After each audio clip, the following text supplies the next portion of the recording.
नमस्कार. आजच्या कथेचं नाव आहे सनईचे सूर. कथा ऐकल्यानंतर तुमच्या प्रतिक्रिया कमेंट्समध्ये नक्की कळवा. तुमच्या कमेंट्स आमच्यासाठी फार महत्त्वाच्या आहेत. धन्यवाद. इंदू नानीनं अंगणातनंच हाक मारली. हिरा, काय करती ग?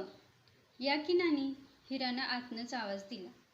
इंदू नानीला आता सुनबाई आली होती, त्यामुळे इकडं तिकडं फिरायला, गप्पाटप्पा मारायला त्यांना चांगलीच मोकळीक मिळाली होती. पडवीतल्या बाजल्यावर बसत ती म्हणाली, लग्नाला जाणार आहे वे ग?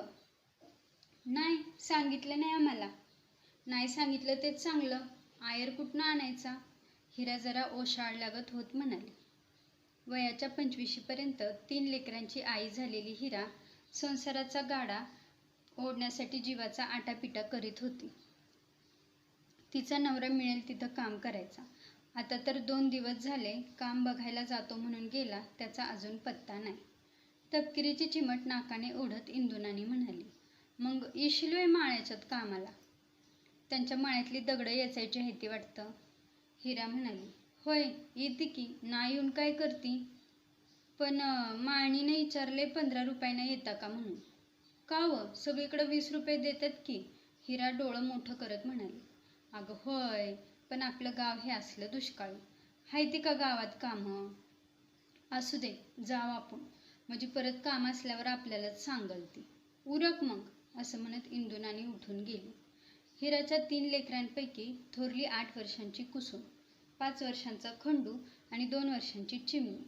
खंडूच्या डोक्याला तेल लावत आई कुसुमकडं बघत म्हणाली, कुशे, लग्नाला जाऊ बिऊ नका, आपल्याला बोलावलं नाही. वर मान करून आईकडे बघत खंडू म्हणाला, मग त्याला काय होते, जेवायचं आणि लगेच यायचं, आपण काय थांबायचंय वे तिथं? हो, लगेच यायचं. कुसुमनं पण सूर ओढला. एकदा सांगितलं ना आपल्याला बोलवलं नाही म्हणून, जाऊ नाही तसं नकट्यागत. मी संध्याकाळी येऊसवर इथंच खेळा अंगणात. दोन्ही पोरं गप्प बसली. चिमणीला मांडीवर आडवं घेऊन पाजत पाजत हिरानं स्वतःच्या केसावरून कंगवा फिरवला. खुंटीवरचा धडपा कडेवरच्या घमिलात टाकत हिरा म्हणाली, जाऊ नका बरं का कुठं दार उघडं टाकून. जमलं तर दुपारी चक्कर टाकीन मी. खंडू आणि कुसुमनं मान हलवलेली बघून चिमणीनं पण मान हलवली. 3-4 घरं सोडून पलीकडच्या अंगणात भला मोठा मांडव घातलेला. लग्नाची लगीन घाई ही तिन्ही भावंडं अंगणात बसून बघू लागली. नवी नवी कपडे घालून इकडे तिकडे फिरणारी बायका माणसं, वऱ्हाडाच्या गाड्या, मंडपाची सजावट, सगळं काही डोळे मोठाले करून बघत राहिली. स्पीकरवर गाणं लागलं तेव्हा तर खंडू आणि चिमा नाचायला लागली. कुसुम मात्र शांत बसली होती. तिच्या मनात काहीतरी खळबळ चालली होती. इतक्यात कुसुमचा हात ओढत खंडू म्हणाला, अक्का चल की, वाजते तिकडं जाऊ. नको बाबा, तू नाहीतर चिमा आईला सांगचाल. असं म्हणून ही दोघं खरंच आईला काय सांगणार नाहीत ना याचा अंदाज काढला. खंडू चिमाच्या खांद्यावर आपले इवलेसे हात ठेवत म्हणाला, बाळा, आपल्या आईला सांगायचं नाही बरं का, नाहीतर आई आपल्याला मारल.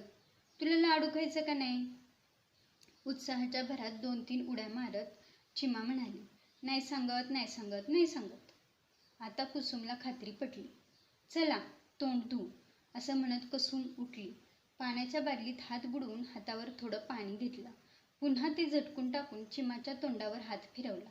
तिचं ओलं तोंड आपल्या अंगावरच्या फ्रॉकनं पुसून काढलं. घाई झालेल्या खंडूनं मात्र पटकन बादलीत दोन्ही हात बुडवून तोंडावर फिरवले. सदऱ्यानं पुसत म्हणाला, चल आता लवकर. कुसुम म्हणाली, थांब जरा. आत जाऊन तिनं छोटासा गोलाकार पत्र्याचा डबा आणला. ओठावर दात रोवत पोटाशी धरून घट्ट बसलेला डबा उघडला. पावडरमध्ये बोटं बुडवून चिमाच्या आणि खंडूच्या चेहऱ्यावर टिपके टिपके उठवले आणि पुन्हा पुसून एकसारखे केले. स्वतःच्या तोंडावर पावडरचा हात फिरवत कुसुम म्हणाली, मांडवात माझा हात सोडून कुठं जाऊ नका, चूक चाल. दोघांनी माना हलवल्या. डबा आत ठेवून कुसुमनं दार लावून घेतलं. डब्यावर चढून कडी बसवली. चिमाला उचलून कडेवर घेतलं आणि खंडूचा हात धरून चालायला लागली. तेव्हा कुसुमचं काळीज धडधड करीत होतं. आई आली तर, कुणी आईला सांगितलं तर. मांडवात जाताच चिमा आणि खंडूचे चेहरे असे फुलले की सांगायला नको. एक जागा बघून कुसुम चिमाला खाली बसवत खंडूला म्हणाली, इथं बस.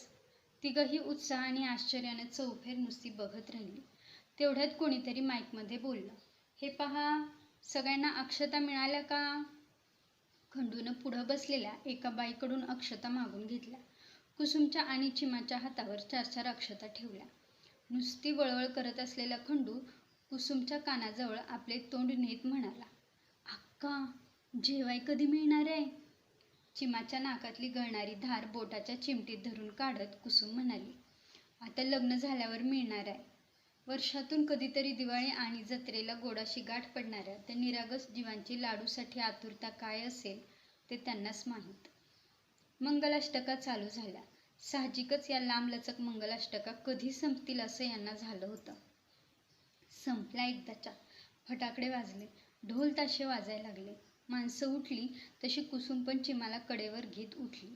खंडूचा हात धरत इकडं तिकडं पाहायला लागली. पंक्ती बसायला लागल्या. खंडूचा हात धरून कुसुम कुठं जागा मिळते का ते बघायला लागली. थोडीशी जागा दिसली. तिथं पटकन बसून घेतलं. जिकडं तिकडं माणसांची झुंबड उडालेली. भाताचा भाजीचा सुगंध मांडोभर दरवळायला लागलेला. लांबलचक मंगलाष्टका ऐकून शिंदलेले या भावंडांचे चेहरे या सुगंधानं नुसते फुलून गेले. लोकांनी बसून घेतलं. पत्रावळ्या वाटायला सुरुवात झाली. तेवढ्यात एक कुणीतरी माणूस आला. कवायतीत करतात तसे दोन्ही हात समोर करून कसलं तरी माप घेत म्हणाला, ए, तुम्ही उठा रे इथनं, यायला जायला जागा राहू द्या.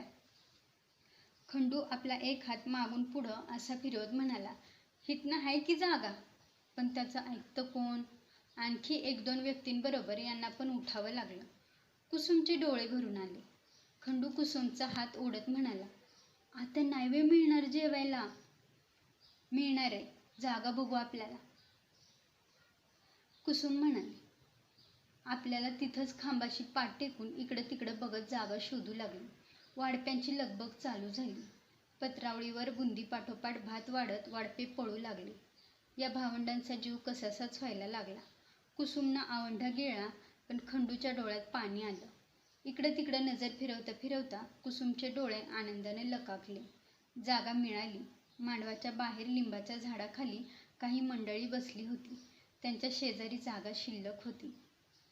आता त्यांनी मळके फटके कापडे घातले होते म्हणून त्यांना भिकारी म्हणायचं. पण आपण सगळेच परमेश्वराच्या दारातले भिकारीच आहोत, नाही का? खंडूचा हात धरून कुसुम जरा वेगानंच तिकडं जायला चालू लागली. नाहीतर ती पण जागा जायची. मिळाली एकदाची. कुणीतरी येऊन पटापट पत्रावळ्या समोर मांडून गेलं. वाऱ्यानं उडू नये म्हणून पत्रावळीवर हात ठेवत कुसुमनं चिमाला नीट मांडी घालून बसवलं.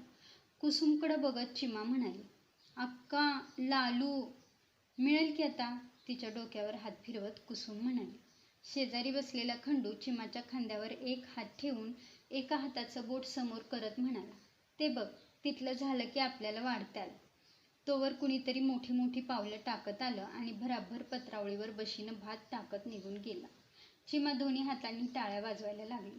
खंडूनं कसं तरी ओठातच हसू दाबलं. बुंदी भाजी पत्रावळीत वाढली आणि चिमा व खंडूने जेवायला सुरुवात पण केली. कैलासराणा शिवचंद्रमौळी अजून व्हायचं होतं, पण त्या चंद्रमौळीनं हिमालयातूनच संदेश पाठवला असणार, आता जेवून घ्या म्हणून. मंडपातल्या सनईचं ठाऊक नाही, पण एका सनईचा सूर आसमंतभर पसरला होता. या लेकरांच्या हृदयातली सनई. तुमचा जर कधी अशा कोमेजलेल्या कळ्यांशी सामना झाला आणि कोणत्याही कारणाने तुम्ही त्यांच्या चेहऱ्यावर आनंद फुलवू शकला, तर तो आनंद अनेक पटींनी मल्टिप्लाय होऊन तुमच्या आयुष्यात पुन्हा येईल. धन्यवाद.